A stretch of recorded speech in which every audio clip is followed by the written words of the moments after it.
Ummi Muhammad Sani, wanda aka fi saninta da Ummi Karama a cikin shirin labari na, jaruma ce da take tasowa kuma ake yayinta a masana'antar shirya fina-finai na Kannywood. An haifi jaruma Ummi Karama a cikin garin Kano, unguwan Badawa.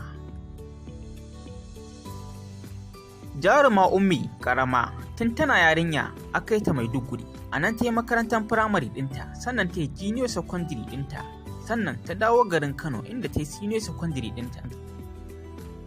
Bayan gama secondary ɗinta, jarumar ba ta ci gaba da karatunta ba, ta shigo masana'antar shirya fina-finai na Kannywood. Jarumar ta fara fitowa ne a cikin shiri mai dogon zango, wato series 'yan zamani wanda ake nunawa a tashar Daɗin Kowa.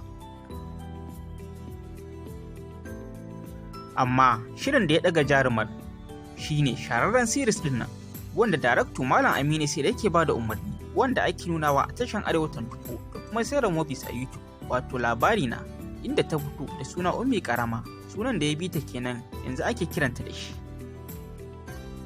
Bayan fim ɗin labari na, yanzu jarumar tauraron ta ya haska sosai a cikin masana'antar shirya fina-finai na Kannywood. Yanzu jarumar tana daga cikin jaruman da ake yayi sosai, inda take da mabiya sosai a shafinta na Instagram da kuma na TikTok. Jarumar kuma tana fitowa a cikin waƙoƙin Hausa.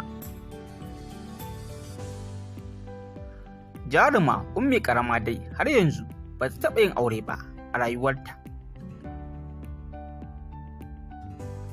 Tarihin jaruma Ummi Muhammad Sani kenan, wanda aka fi saninta da Ummi Karama.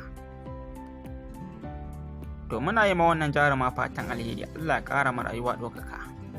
Mun gode.